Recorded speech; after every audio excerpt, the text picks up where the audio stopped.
Welcome to Muko Plays Satisfactory 1.0. This is the 1.0 release of Satisfactory, which has just dropped mere minutes ago here, and I'm very excited to be digging back into this game with a brand new Let's Play series. We're going to be starting out a completely brand new game. I'm going to be trying to keep this as beginner friendly as I can do, so lots of explaining about what I'm doing, why I'm doing it, and the ways that I'm thinking and approaching the various challenges of the game. And really, there's no better time than right now to be jumping back into this. From what they've added in 1.0, there's a lot of new features there that are interesting, and apparently a ton of bug fixes and some quality of life changes as well. So I'm hoping this is going to feel like, you know, the polished and the complete version of the game that we've been playing in early access for quite a few years now. So yeah, super hyped about this thing.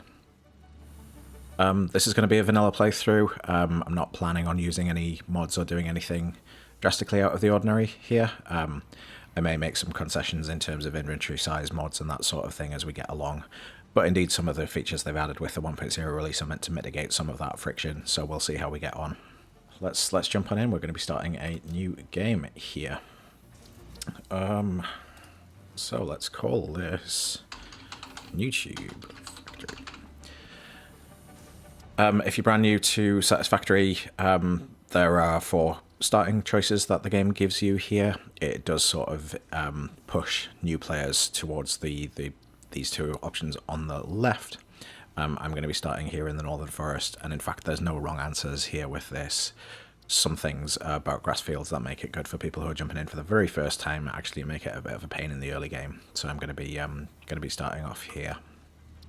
And also, the 1.0 release adds story to the game as well, so I've got no idea what the intro cutscene is going to go like here, so I'll probably be quiet for a few minutes until I'm back in and in control in the game, and we'll enjoy the new intro to the game and the setup for the story together.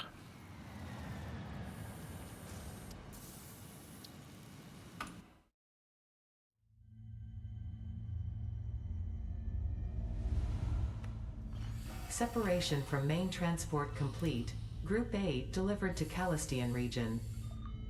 All pioneers functional, initiating dispersion. Attention Pioneer, I am Ada, your personal instance of the Artificial Directory and Assistant. Welcome to the Fixit Incorporated Save the Day program. A Fixit Pioneer has 3 core assignments. Construct. All pioneers must follow Fixit guidelines and instructions when constructing any building. Automate. Every pioneer is responsible for setting up and managing efficient pipelines, outposts, and power infrastructure. Explore and exploit. Fixit selected planets are rich with resources suitable for direct use or further investigation. Stay within your designated. And that is why the world is counting on pioneers like you. Fixit. Short-term solutions to long-term problems. Initiating planetfall. Atmospheric entry in 3, 2, 1. Beginning aero assist. Drag within acceptable parameters.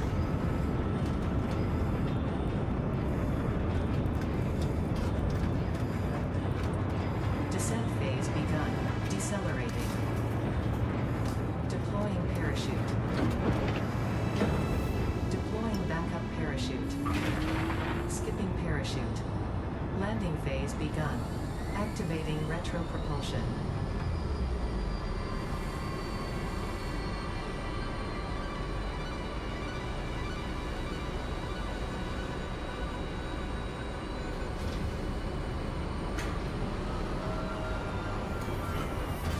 Touchdown.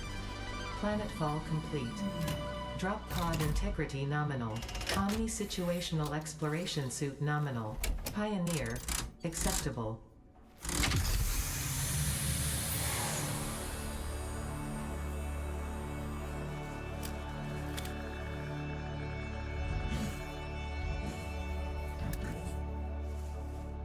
Congratulations, you are the 3rd in your region to survive planetfall.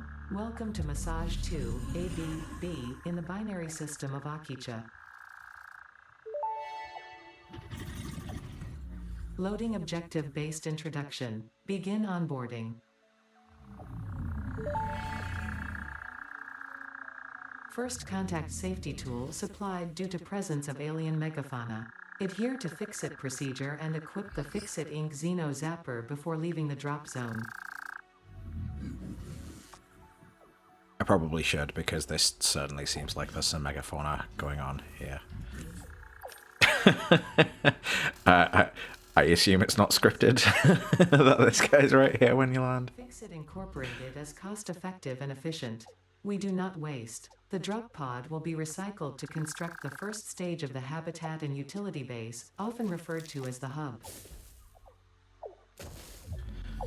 Yeah, so assuming this behaves the way that it did in early access anyway, that the game doesn't drop you in a set location, but kind of drops you in an area within, like a randomized point within the starting area that you've chosen. We should also mention, I think I forgot to say before, that the maps are all interconnected, so it's not a choice of map, it's a choice of starting point on the map there. But I think that was just genuinely a random start there with us hanging out with the bean. Yeah, also nice normal intro video there where nothing at all unusual happened.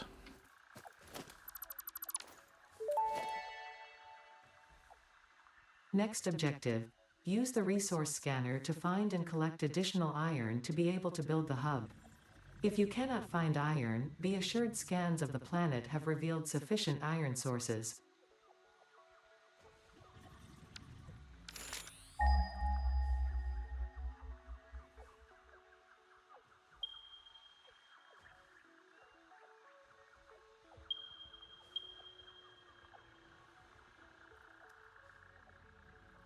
Alright, yeah, first task here is to figure out where we want our starting base. Now, while I'm running towards that, I'm going to be holding down the E key. If you hold it down as you're running here, you'll passively pick up leaves and foliage and stuff along the way. And we're going to need a lot of that for powering our base in the early game. So I'm going to be doing a fair bit of this. I'll try and not run off any cliffs or run into any poison gas or anything as we go. I'm not 100% sure where I am going to do the build my starting base, so I'll probably cut this and catch up shortly once I have got that figured out. Alright, we've got a likely location for our first factory, but there are some bad dudes around the place, so we're going to have to deal with him first. Oh good, there's more than one of them.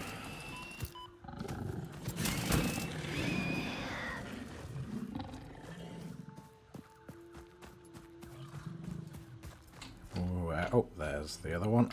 Hello.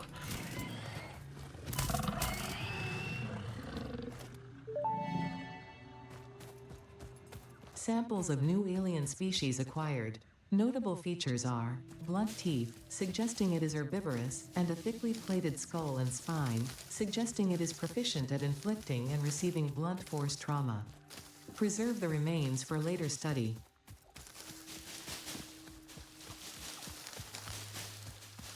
Cool, so this is our likely location for a starting point. The devs have made some changes to the... Oh, more animals to deal with. Fun. The devs have made some changes to the balance of where the nodes are and their various purities with the 1.0 release. And I know some stuff around here has changed, but I think there's still plenty of iron, copper and limestone right here, which are the things we need most right now. We'll have a chance to look around in a moment. There we go.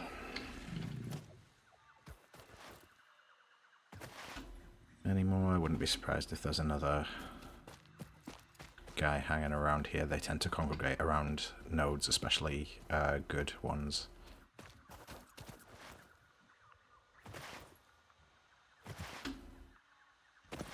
I think we're safe, though. This move that I'm doing, by the way, this is... so I'm holding shift to sprint, pressing C to crouch, and then jumping, and holding C to slide. Again, that's generally the quickest way to move around the world. Cool. Okay, so we're gonna mine some iron ore here. So this kind of chunk in the center, this is temporary and this is going to disappear pretty soon. Use the build gun to construct the hub. Iron is a base component necessary for all near future progress, so ensure you build the hub close to iron sources. Fix-It does not pay by the kilometer. But the remaining node, this is infinite, so we can mine it to our heart's content, and once we start to put machines down on here, they'll be able to extract this indefinitely as well.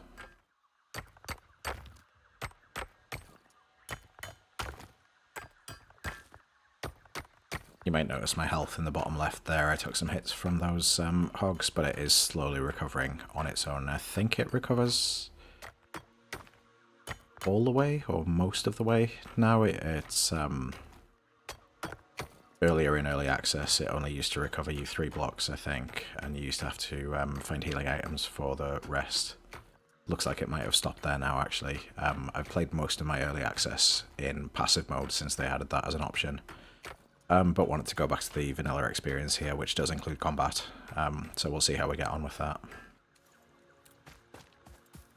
Alright, so I can clear a bit of space around here, and then we'll drop our hub down and start to make some progress.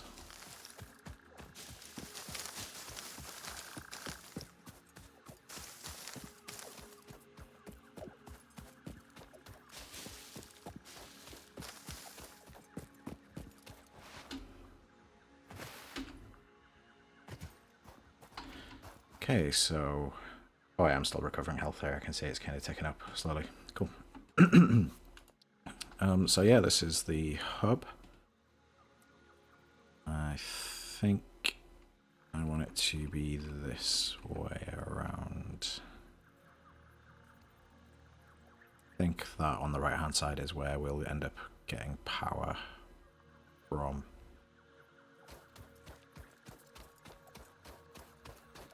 Or starting power at least, so actually I probably want it to be this way, and then I can build machines over to our left here. Let's try this. One thing about this game, we can always deconstruct it and move it if we need to. The hub terminal and crafting bench are only the humble beginnings of a successful Fix-It pioneer, but essential for the next steps of onboarding. Once finished, the hub will function as your base of operations. Next objective, complete hub upgrade 1.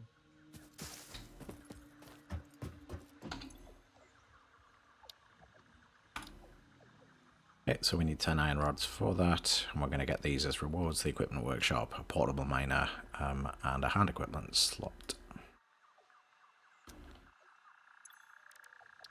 So from the iron ore that we've been digging out of the ground, we can turn that into iron ingots. To just handcraft like this, all I have to do is tap space, so I'm not holding anything down now. It'll just craft away, and if I let it, it'll just go until all of my iron ingots are gone. Sorry, all of my iron ore is gone and transformed into these iron ingots. We are going to need quite a few of these in the early game, so I'll probably just let this tick through, spin the video ahead a short little jump. Alright, that's now all of my iron ore turned into ingots, so I can now start to craft those into iron plates or iron rods. We need a few rods for this first milestone, so we'll craft those.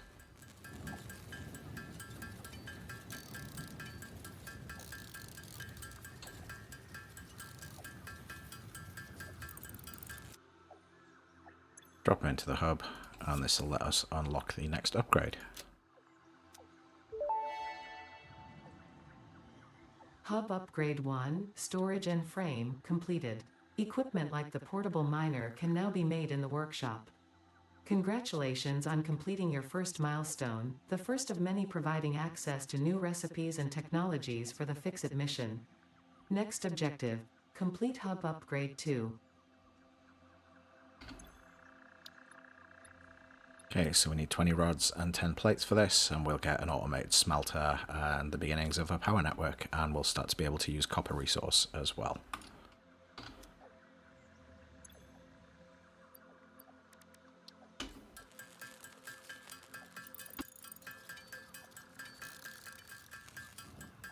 I'm just guessing at how many rods and plates we're going to need for the near future here. Obviously we can see in the top right there that we need 20 and 10 for this upgrade now.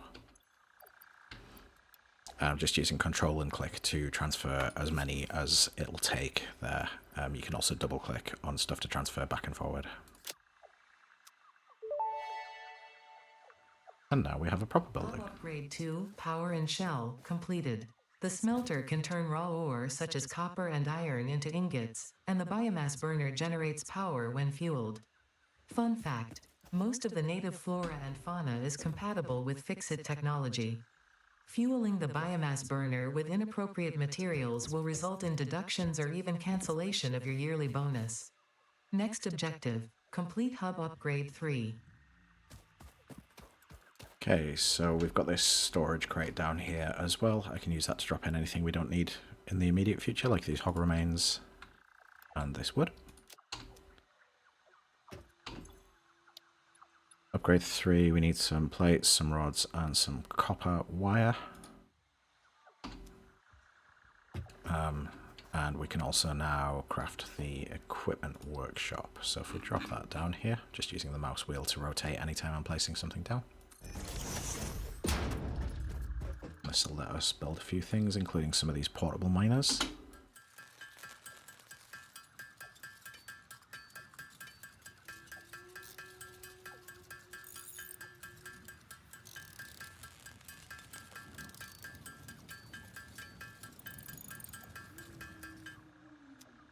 Cool. So what these guys are going to do, we're going to drop them down on the resource nodes, like the iron one we were working with just before. Which we do from here. Double click it to put it into our hands, and then if I scroll the mouse wheel, that'll change between hand slots. I'm just going to click to place that. And I got an achievement. Nice. I'm going to drop a few of these down here, and what these guys will do is they will just turn themselves into cute little drills, drill away into the resource node, and they will eat, but they have a limited capacity, so they will eat the iron and hold it, but then they will fill up here. You can see this guy's got 25, and I think they fill up to 100 and then they stop, maybe more than 100.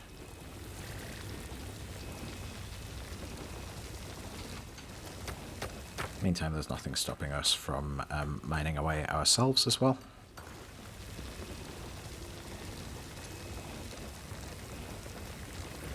And the next thing that we're going to need is some copper. So if we hold V now, we can see we've got our resource wheel has copper added. I think there's a copper node over this direction.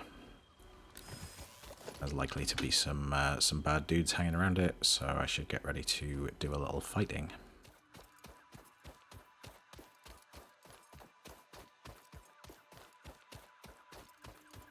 Looks like it might be clear, actually. Nice. Okay, so again, I can just drop some portable miners down on here.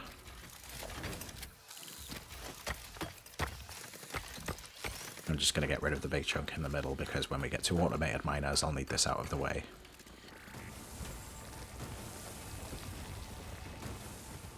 So I'll give those some time to do their thing. Let's go in and check in on our iron boys, who are probably full now.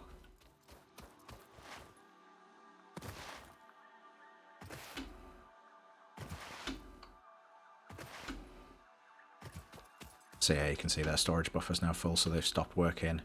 And this is kind of a core concept of the game. Machines and containers and stuff have a limited capacity. So they'll work until they can't work, and then they'll stop. And it's up to us to figure out a way to remove the blockage.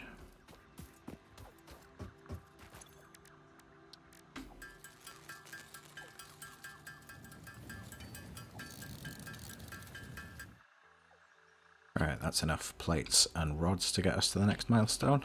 So if we go and check on our copper miners, they should have some copper ore that we can similarly turn into copper ingots. And then from the copper ingots, we can start down the copper production tree, which starts with wire.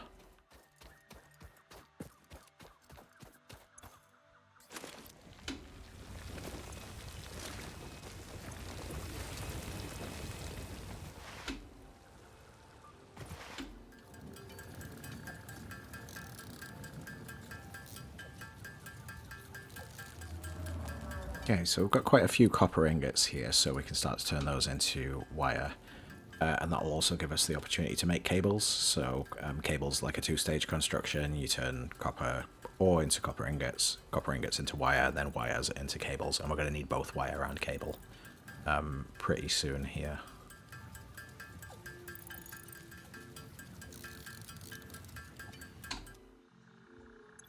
Cool, so we can feed those in. And we can upgrade. Hub Upgrade 3, Interior Furnishing, completed. The constructor can produce simple parts, and power poles allow for the expansion of the power grid. When you make the inevitable mistake, Fixit's dismantling feature is designed to salvage all resources used during construction, in line with our zero-waste policy. We understand that Fixit pioneers are only human, and thus prone to error. Next objective, complete Hub Upgrade 4. Okay, so we want to drop in some plates, some cables, and some concrete, which we haven't looked at yet. And that'll get us some conveyors so we can start to properly automate things. Rather than handcraft everything, now's a good time to go and look at power and getting some automation, though. So a couple of things to point out. You'll notice down in my hotbar in the bottom middle, it's automatically assigned me cables in slot 2 and power poles in slot 1. I need concrete for a power pole. So yeah, in fact, let's go and figure out concrete. There's a concrete node just up here, I do know. Oh, excuse me, a limestone node, and from that limestone we can create concrete. I think I should be able to get up here if I remember rightly. Not by going that way though, because that's how you fall down a big old chasm.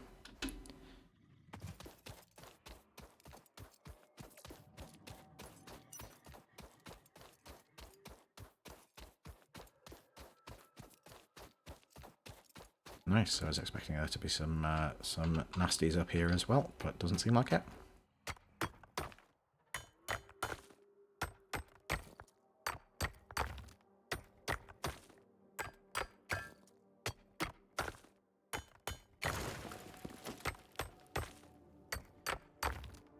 So yeah, one thing that's really good about this starting location is not only have we got the three resource nodes that the three resource types that we need for the early game, which are iron and copper and limestone.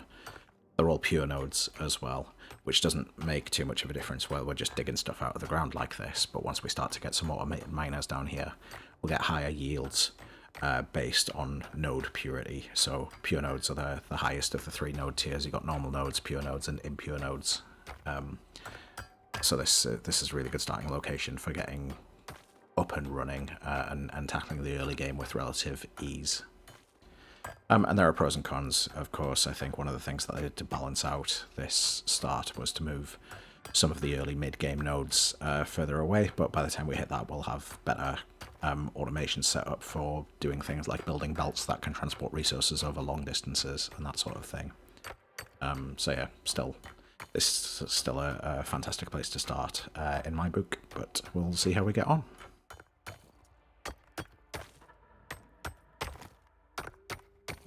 Cool. If I take this limestone back to base, we can turn that into some concrete and start to play with power.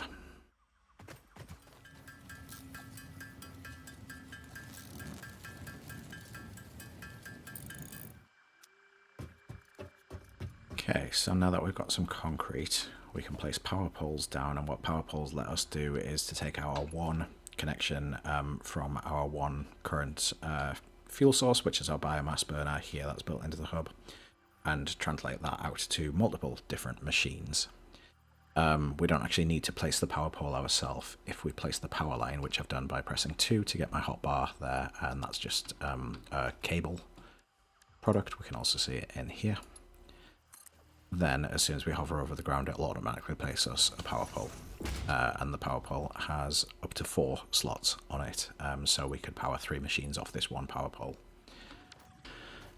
We will also need to give some fuel to our biomass burner, so we can give it leaves, we can give it wood. Later on we'll unlock the ability to turn those into biomass and biofuel, but for the time being I can just drop these leaves in here, and it'll burn through those only when there are machines connected to it that are drawing on that power. So you can see at the moment it's not burning anything, but we've got capacity for up to 20 megawatts from this one biomass burner, so we can add machines up to that level. So what we should probably do is make sure we've got some iron rods so we can build some constructors. Let me do that quickly.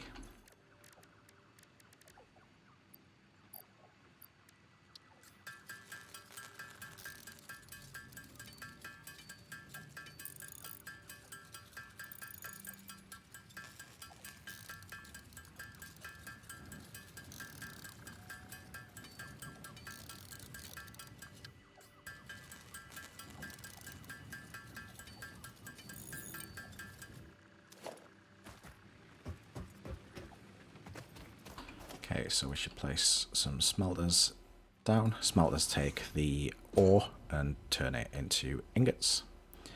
So if we drop 2 down here, we could do 1 for copper and 1 for iron.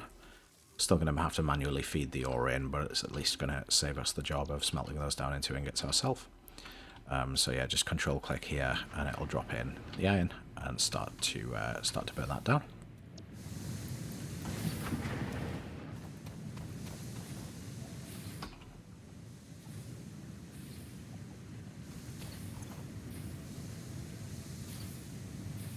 So the more ore we feed in here, this will just keep the internal buffer full, and it'll just count down through this and generate the ingots for us here. The other machine we can build at the moment is a constructor, which takes raw material like an ingot and turns it into a finished product like an iron plate or something. But we actually need to build something else before we can do that. We need to build some reinforced iron plates, which need some screws.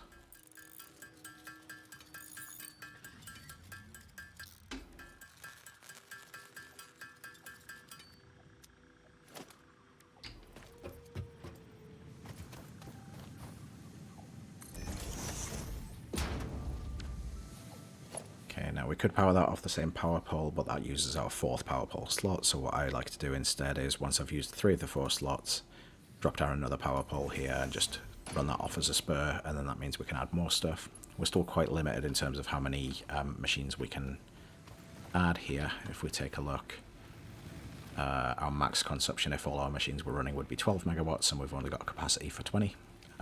So we can add a couple more machines if we want to. This one needs to be told what to produce, and we need the iron plates for the hub upgrade, so that makes sense to me to automate that before we automate anything else.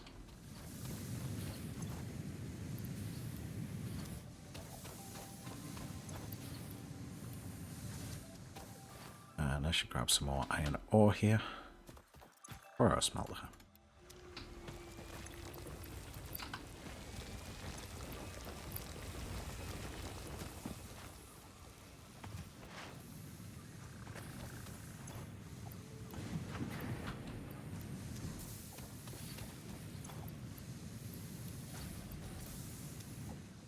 While that's doing that, I can be making some iron rods over here.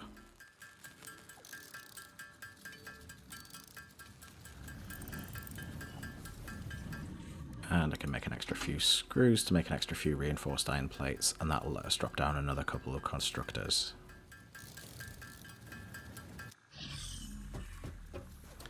You might have noticed the reinforced iron plate, it stopped ticking up there. It says I can only make 3, even though I was making more screws.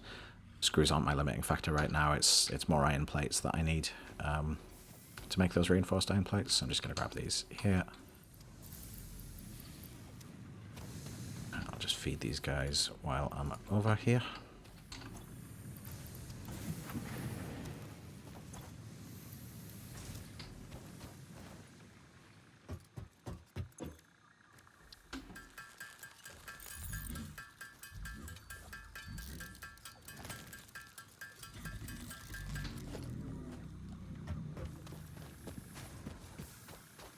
Okay, something else you're going to see me doing quite a lot as well is pressing F to go into dismantle mode here, and then if I middle mouse click over the machine I'm hovering over, instead of dismantling, it copies that machine.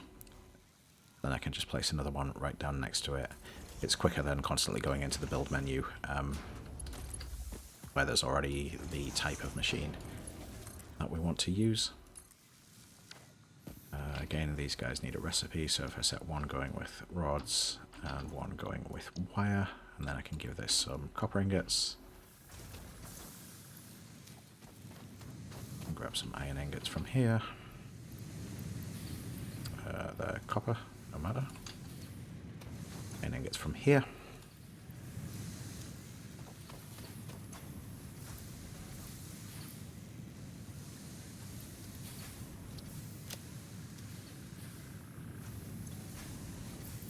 So I'm nearly there in terms of needing those 75 iron plates. Need a little bit more cable, and I'm alright for concrete for the moment.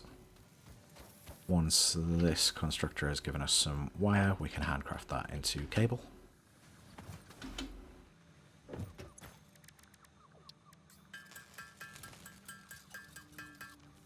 Cool, that means we should have everything we need for upgrade 4, so we can drop that in.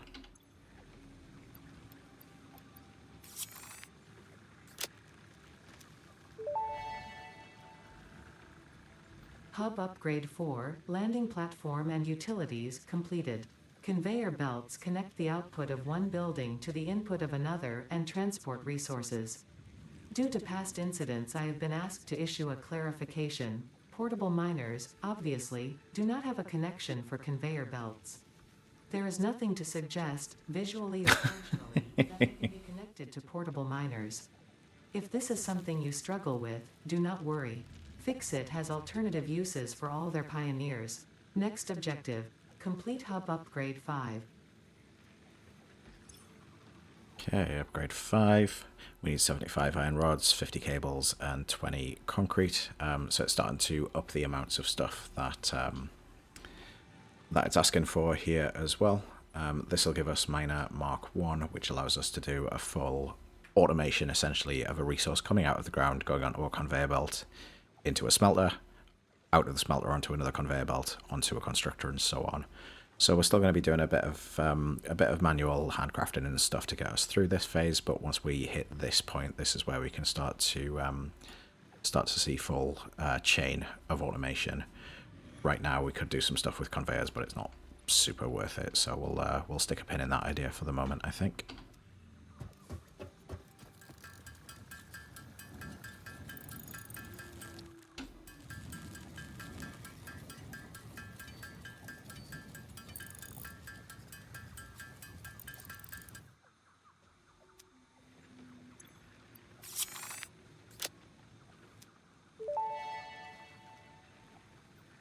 Hub Upgrade 5, Power Expansion, completed.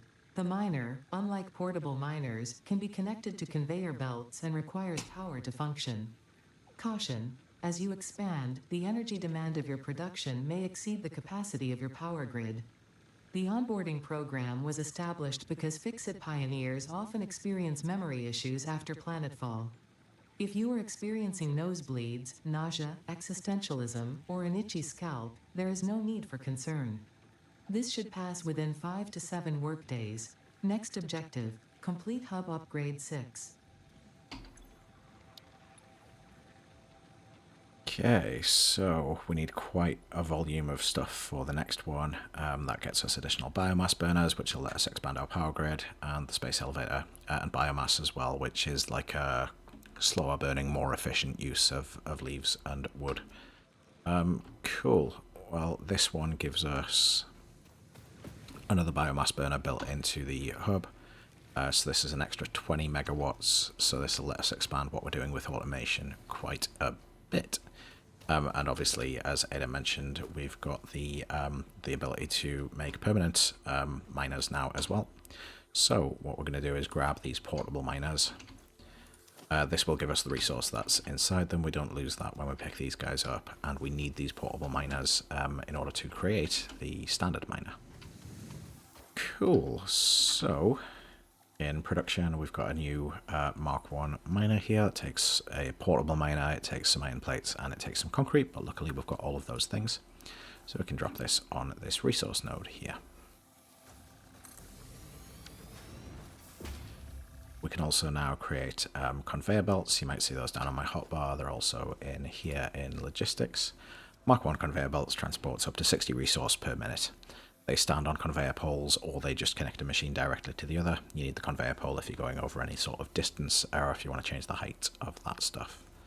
But we've got everything we need here for a few of these. We are going to start burning through iron plates at some rate when we start to connect more stuff with conveyors, so we'll probably want to automate iron plate production before we automate anything else. So if I was to place a smelter, I would not have enough wire to do that, but that's okay. We can just destroy our existing smelters here.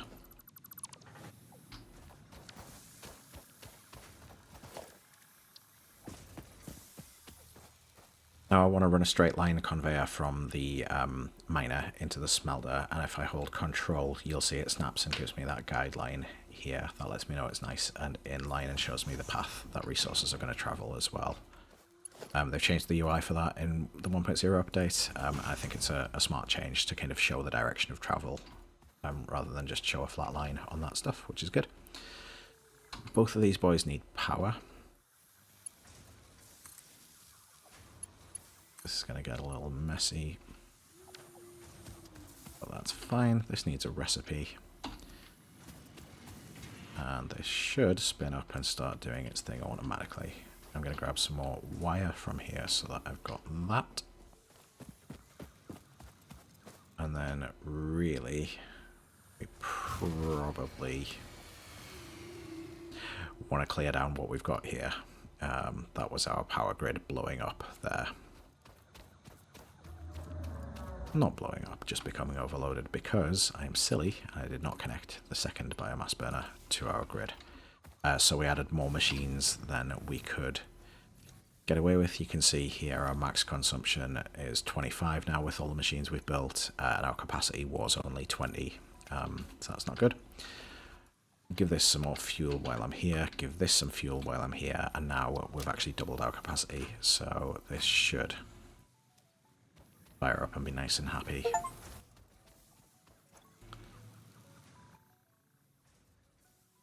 Okay, what was I saying? We should clear this stuff out and do a bit of a cleaner job of it. So if I hold control while I'm in dismantle mode, it'll multi-select like this. That's got rid of the power to over here, so we just need to reconnect back to our grid. And then, if we drop our constructor here, we can again grab a conveyor straight into this. Set a recipe on this constructor for iron plates. Give it some power. And we've got iron plates being generated automatically here, which is pretty cool. We can do the same thing for iron rods, if really our limiting factor here is going to be power draw. So that's a miner, a smelter, and a constructor. And that's only using 13 of our 40 capacity, so that's good. We could double that setup if we want to, so I think we do.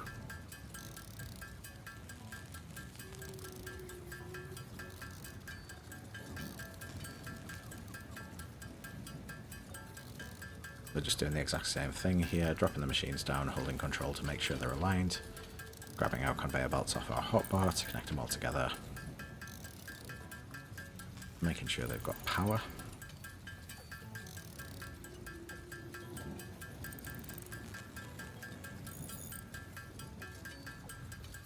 And you can kind of chain power any which way you like. One thing that I don't like to do is to always use the fourth connector off there. So I'll just drop another power pole down, excuse me, so that I've always got something to spur off here if I need to. And then these guys just need recipes and they'll be happy.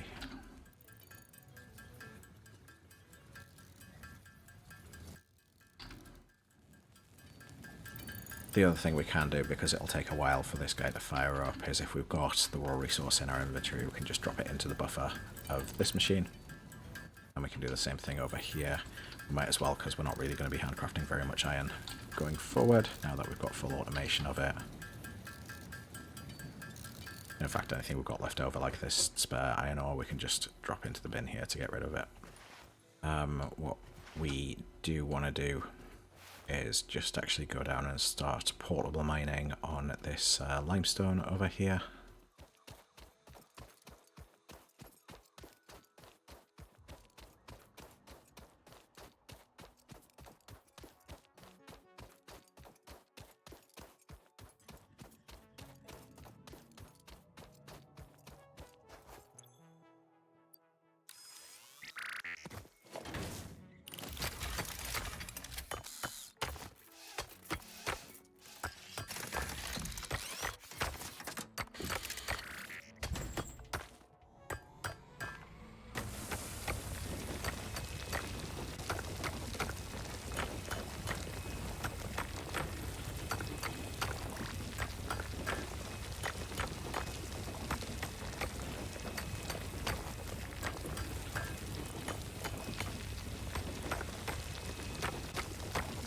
What I am going to do as well, rather than run back to the craft bench at the hub, is just create a craft bench here. Take some iron plates and some iron rods, but it means that I'm right next to my limestone source, so that I can be making some concrete while our portable miner is mining the limestone. I don't waste the time running back and forward there. And then when I'm done, I can just destroy the craft bench and I'll get those resources back.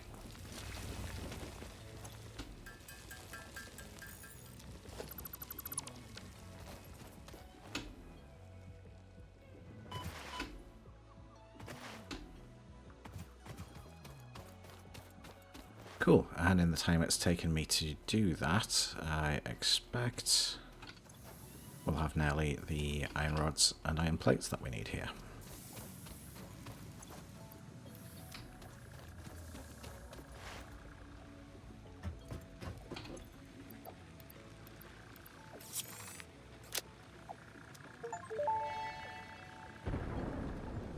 Hub Upgrade 6, Landing Platform Hydraulics, completed.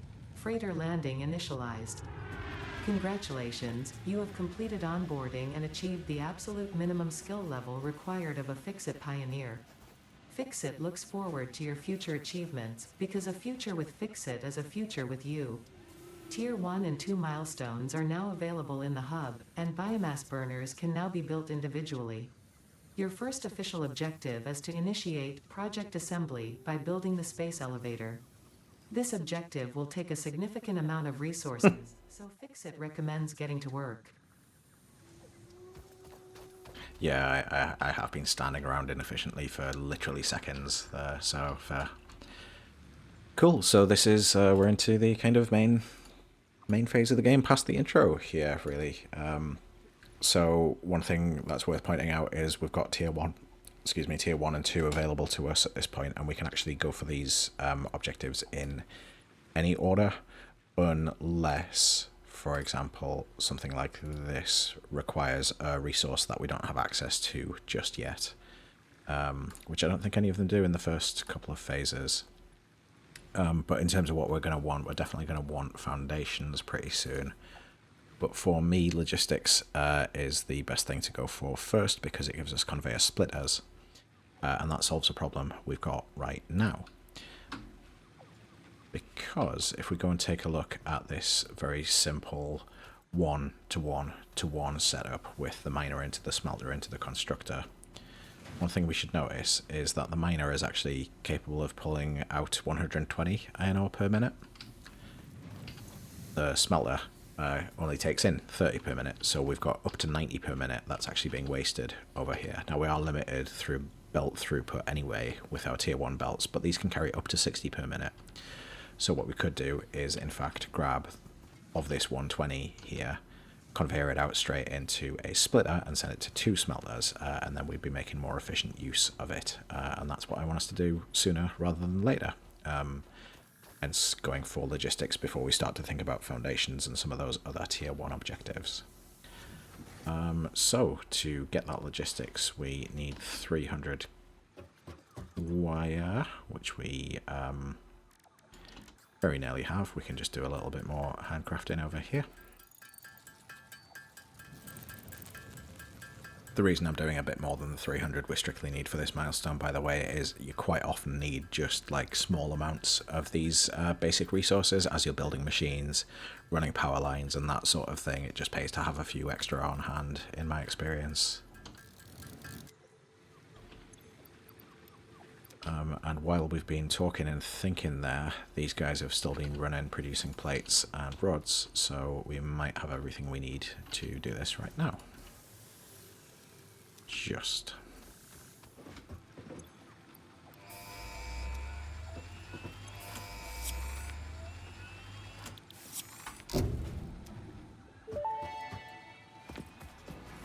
So what happens is we put those resources into the freighter disappears, and magically we gain the ability to get new technology. Of your factory. Fix-It encourages you to consider investing in verticality when it comes to factory logistics. If you feel stressed by this complexity, imagine yourself on the shore of a vast and calm ocean. Breathe in, visualize all the people relying on you. The sea is made of billions of faces, each staring at you with hope and tears in their eyes. Breathe out, feel refreshed and focused on your duties.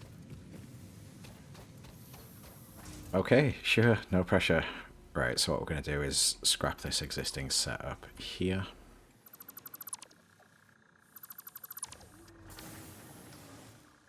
Cool, that power's still going, that's all good. So we're still going to have the Mark 1 miner as our starting point. But what we're going to do is to use some of these logistics, including the splitter. So if I drop this down here, this has 1 input and 3 outputs, and it'll take that, and if we connect a belt to each of the 3 outputs, it'll split the output 3 ways. If we only connect 2 of the outputs, it'll split the output 2 ways, and that's what we want right now, because we have 120 iron ore per minute coming out here. We can only take 60 per minute, because that's the fastest belt that we've got at the moment, so we're going to take our 60, drop that in there, and then we're going to split that into 2 smelters, each of which can take 30 per minute. So this is as efficient as we can get at the moment.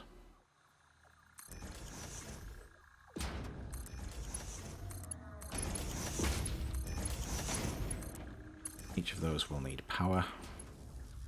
And then from here we can run this into a constructor to make plates and one to make rods. And we're making better use of things. We still just end up with plates and rods that we had already, but now we could take this one and repurpose this into a screws line, for example. What we will need to do is to add more power generation to sort that. As you can see, we've blown a fuse there already, probably because we ran out of leaves. I'm going to finish this build and then I'll take a look at power. One other thing I should have mentioned actually is that with these constructors, the iron rods recipe only takes 15 per minute. So again, we could take one of these smelters, doing 30 per minute, and now that we've got a splitter, we could split that into both of these as well, if I've left myself enough space to do that. I'm also going to add a splitter to my hotbar here, which I do just by hovering over it and pressing the number key. Now that's in a straight line, so this should just about work. I might have done things a little bit too close. Nope, we're okay. Not enough space for me to jump through there, but that's fine. This is all temporary, hence why I'm not worrying too much about the placement of stuff right now. So yeah, that's going to take the 30 coming from this smelter and send it to 15 and 15 for iron rods. And then once I have got an extra couple of reinforced iron plates to make more machines with, then I'll make another constructor for iron plates out there.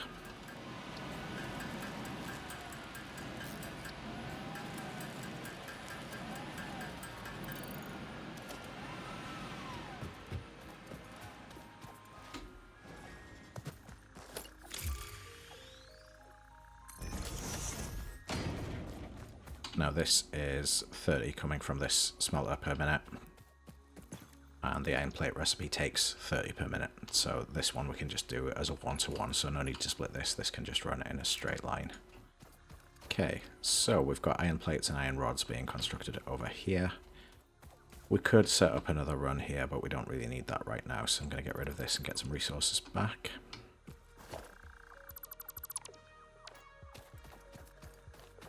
Now, power is the other thing we need to care about right now, so I'm just going to make a little space over here.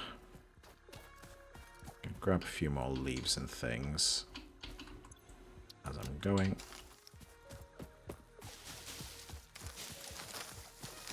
And what I'm going to do is add some more biomass burners down here, connect those to the same power grid, and each one of those will give us an extra, I think, 30 megawatts of power generation. Which we're going to need with adding all of these machines. Once we've got this up and running, I'm going to head over to the copper node and the limestone node and do something similar in terms of setting up full automation there. And that'll give us all of our basic parts automated, which gets us through the first few tiers of Space Elevator. And this is the loop of the game.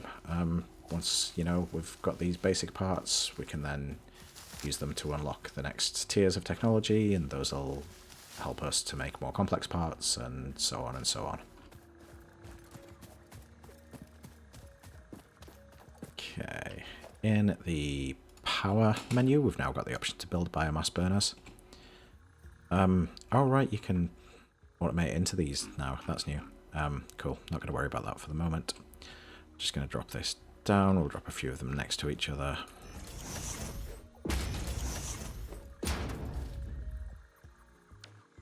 Come back and do another one in a moment. And we can still use the burners that are attached to our base as well. Now, so long as we've got enough fuel to go into all of these.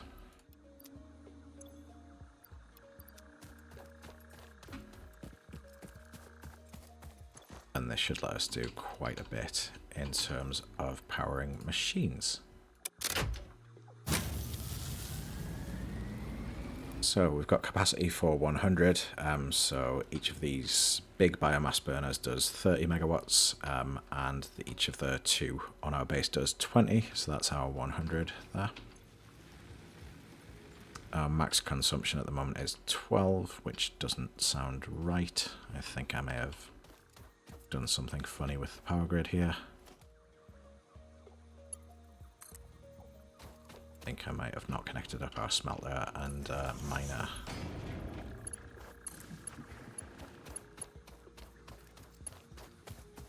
The lights on this machine give us an indicator as to whether they're happy and healthy, so a red light on here either means no power or no recipe.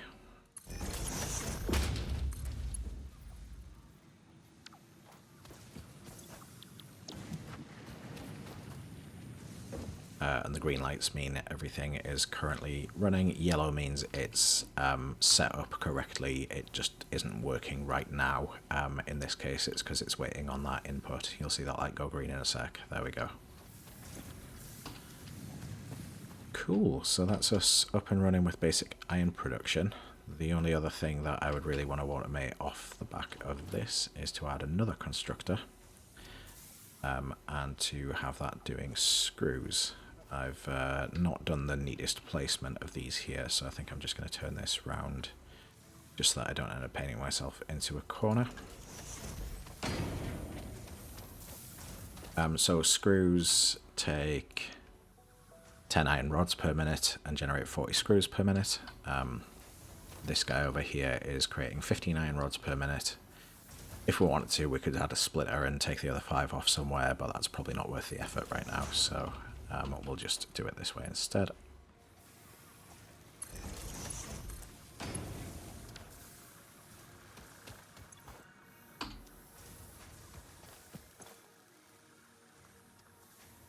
Okay, so we're running at 29 megawatts at the moment. One thing about the biomass burners is they only generate as much power as is needed, which is why our figure for production is the same as our figure for consumption right now, even though we've got capacity up to 100, so we can add machines up to 100 without overloading the grid. What this means is essentially the biomass burners are running, but they're running at a slower rate than they would do if we were using all of them, which is fine and dandy. Next things that we're going to want to do is to add a full Mark 1 miner on that limestone node and get a constructor up there that's generating concrete. And add a Mark 1 miner on our copper node over here. Get some smelting and construction going to generate the wire and cables that we're going to need. Place some Mark 1 miner down here on this limestone. Now this turns straight into concrete. In a constructor, there's no smelting process needed for the limestone tech tree. This is going to give us, again, 120 per minute, which we can actually support a couple of constructors, and we are going to need a fair bit of concrete. So I placed those quite badly. What I should do is place the splitter first, make sure we've got enough space. And then, as we did with the iron, I'm just going to give this space to split out to like this. So this means we can take 60 of the potential 120 here, send it 2 ways, and that's because the concrete recipe only takes 45 per minute. So what's going to happen is we're going to take our 60 here and send 30 this way and 30 this way. These guys are getting slightly less than they want to, but it's still more efficient than only sending it straight into 1. I hope that made some kind of sense.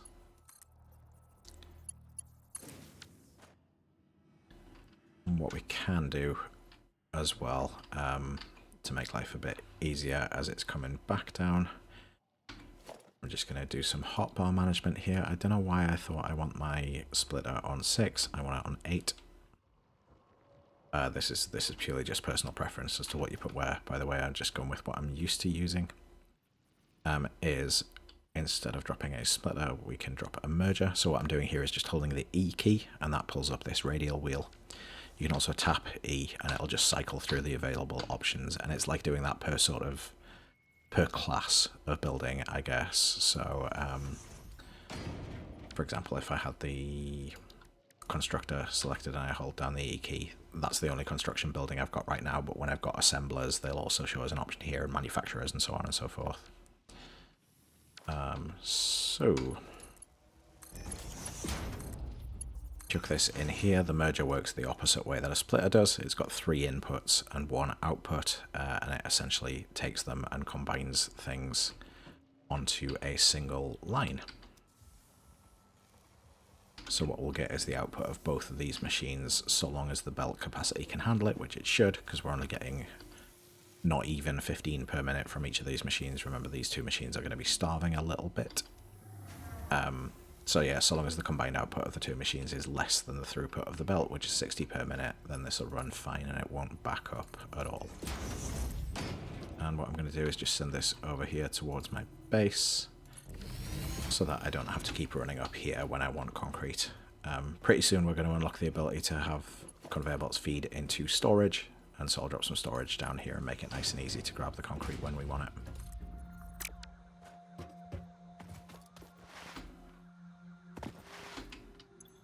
I say that as if we don't have storage already. We do. We have storage containers already. Then I can just build one of those and not have that belt sitting doing nothing.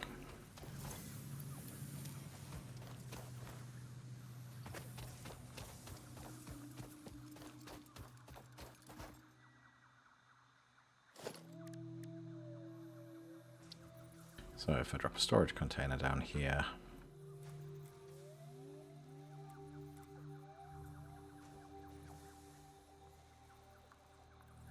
don't want to go straight line there because that would be covering the iron node, so we can go straight-ish. Drop that there. Cool, so we've now got infinite concrete running down and storing itself over here. And the last thing that I want to do for the moment is to set up storage for the iron and get some production up for the copper over there as well.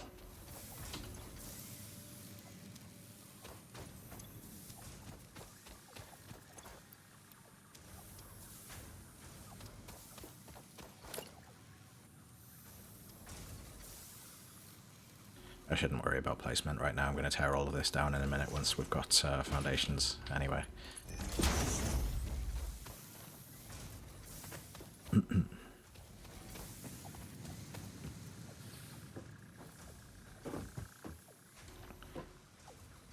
I've planned this out poorly and not given myself a lot of space to work with. I'll drop the storage here. We can drop a merger here. And just have rods and plates running into the same storage container for the moment.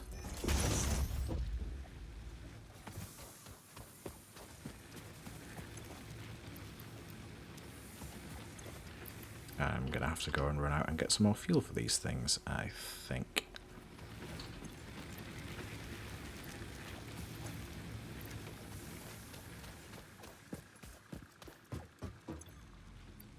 I've got a bit of wood here. We can be using this for the meantime. I'll grab those leaves, drop that wood in there.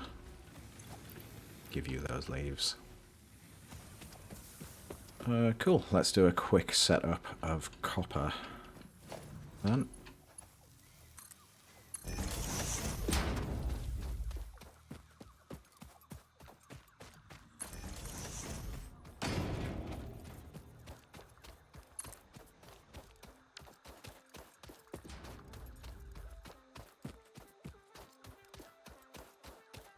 So we'll grab these guys back and we'll use those, well, at least one of them to create the miner that we're going to add over here.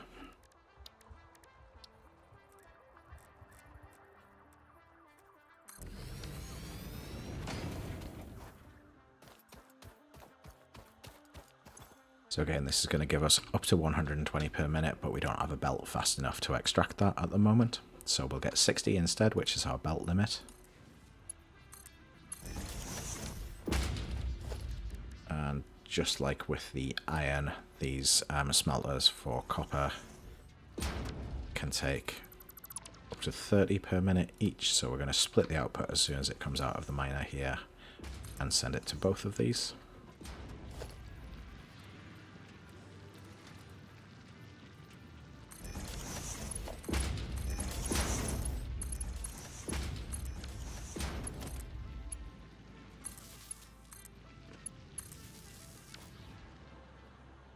And then we'll belt these copper ingots down to some constructors.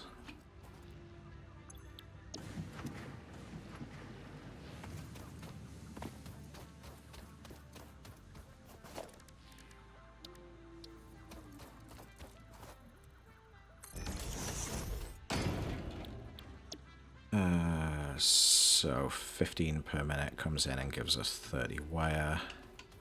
Each of these is going to give us 30 per minute. I don't really have enough space to work with here to go with both of these right now, so instead I think we'll just keep things simple. So long as we've got some automation, that's good enough.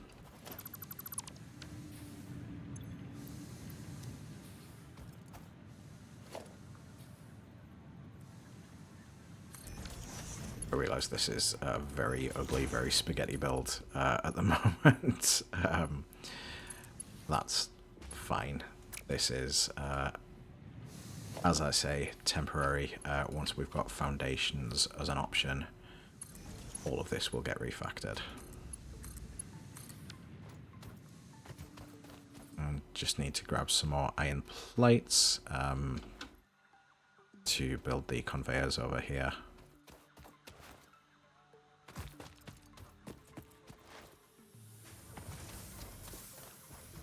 Which iron plates are now being stored here.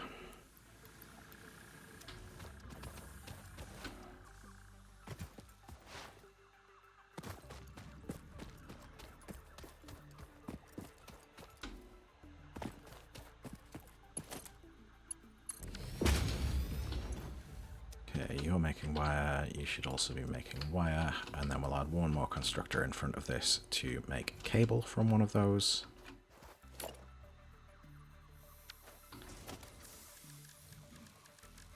We need some reinforced iron plates, so again I can just drop a temporary crafting bench and make those here.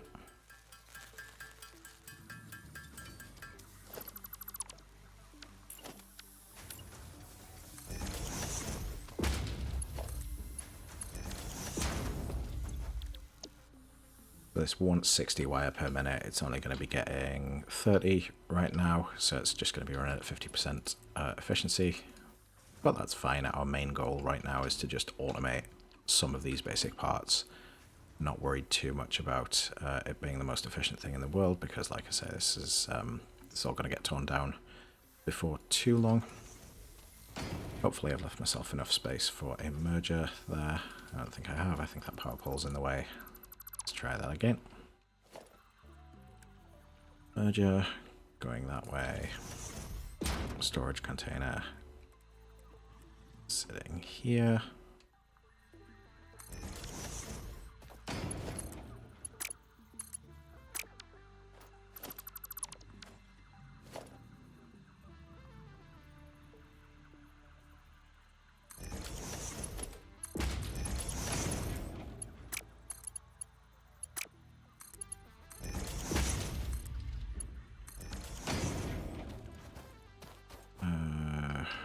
Why are you red? Power? Oh, I got rid of a power pole. That was powering this whole grid over here, didn't I? That's right.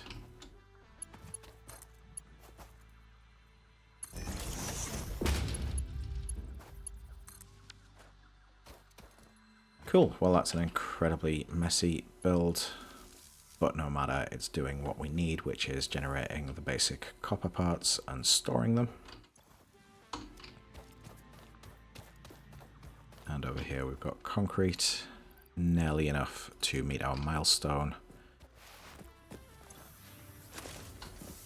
And over here we've got basic iron plates and iron rods. Again, just about enough to meet our milestone. So I could go and handcraft some more here, but we're going to run out of fuel for these generators pretty soon. So what I'm going to do instead is go off on a little explore of the nearby area. Grab some plants and stuff as I do. And then by the time I get back there, probably we'll have generated what we need for that next tier of unlocks. Unless our power grid shuts down as soon as we leave the base.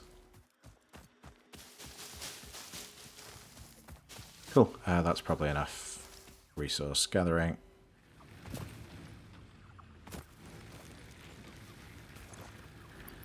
So we can just drop some of this stuff in here, get our power grid back online.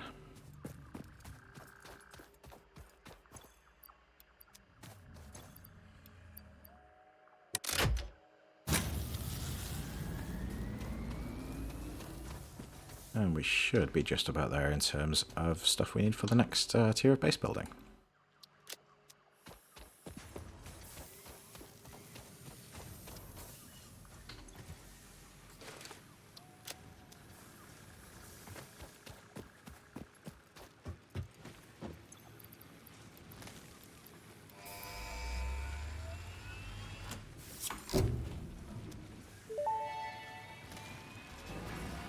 Milestone reached. Several new structures are now available for improving factory organization. Foundations provide a building grid, which makes it easier to manage placement of any structure. In the event that you are experiencing amnesia for all events prior to planetfall, be reassured that memories of beloved humans and or animals would have only been distractions from your important mission. Okay, so we've now got this new section for foundations and for walls. I'm going to be using a lot of these, so let's add that and this ramp to our hotbar.